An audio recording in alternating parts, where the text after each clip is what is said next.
Good. Good morning, Bruno. Hey Nick, how are you? I'm getting you. Good. Good. Another episode of PLA today. We have two questions for you, ladies and gentlemen. And Bruno, I'll start with you. This is a question which has been written into us, and it basically asks, a landlord is asking whether he can charge the tenant for fixed basic charges for water and sewerage in light of the recent High Court judgment that declared that these charges are unconstitutional. So take it away.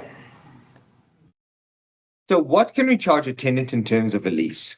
And the calculation or computation of rent is normally a big one that people have a lot of questions over because there's some things they feel they can include and some things they can't. Now, in commercial leasing, it's very different because there the landlord charges for absolutely everything, no questions asked. So in residential leasing, there's certain charges or penalties that one shouldn't be charging. And obviously, how one computes the rental also comes into consideration. So the first thing that I have to mention is remember what you charge the tenant as rental, whatever it might be. So whether it's one bulk sum that includes everything or whether you take it into a bunch of separate little charges, it's pretty much the same thing. That's the reality. It's what the tenant is paying to stay on the property. Now, the reason why it's so important that we do break it down into smaller little charges is a tenant will want to pay for the water that they've consumed or the electricity that they've consumed. So sometimes you'd undercharge by having it as a fixed fee, and sometimes you'd overcharge by having it as a fixed fee. So things like prepaid meters are ideal in situations like that because it's fair. You measure. And the one little piece of advice I have with things like prepaid meters, especially with electricity, is don't forget to include common areas, especially multi-lets.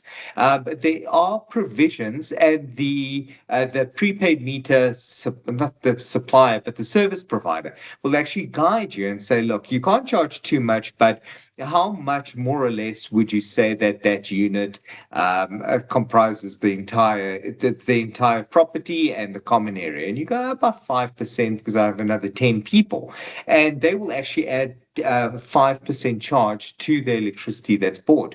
And that's good. That's good because at least then you're recovering actual cost, and there is nothing wrong with that. Because at the end of the day, electricity being consumed in the unit, electricity being consumed out the unit should be paid for by the tenant. Rental is the use of the unit, the actual occupation and enjoyment of the unit. So all these charges kind of play a part there. But now this is where it starts getting complicated is what about property rates? What about waste removal? What about sanitation? And because it doesn't seem as easy, I mean, are those being consumed? Can one charge for them? Again, in commercial leasing, absolutely. In commercial leasing, the landlord carries those property rates on to the tenant and says, look, you're contributing towards the property rates. This is less common in residential property. You normally factor these into the rent. So yes, they are actually paying for it, but you're not doing it as a separate charge. You're not prorating it. You factor it into the rent. So property rates, I don't very often see in residential leases. Sanitation, always in residential leases because like water is consumed, sanitation works along with the water usage, so sanitation is normally taken into account. So that leaves other small little levies potentially and things like waste removal. Now, there is nothing wrong with carrying these costs on to the tenant, right? And the way that we sometimes distinguish or have a conversation around this is what costs are associated with occupation and which costs are associated with ownership. Now, it's not necessarily the right way of looking at it because whichever way you put it, you can potentially charge, but it's a nice just way of kind of asking the question in a very basic way and even justifying to the tenant to say, well, you know what, waste removal, you are there's waste removal, you're using the bins, it's a charge that you should have to pay for. With property rates, it's a bit less justifiable. And there has been a history where people have argued to say, well, property rates is actually a tax that's paid by the owner of the property. And because the owner is actually liable to pay the property rates, they're the ones responsible for it. So you factor it into the rent. Simple as that.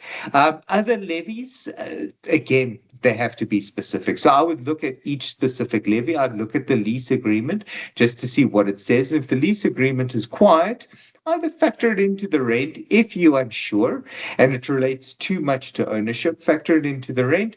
Otherwise, include it in the lease agreement specifically. But to my knowledge, there is no case law that does not allow the inclusion of a specific charge. But again, it really does depend on the conversation between the landlord and the tenant. Perfect. Thank you, Bruno.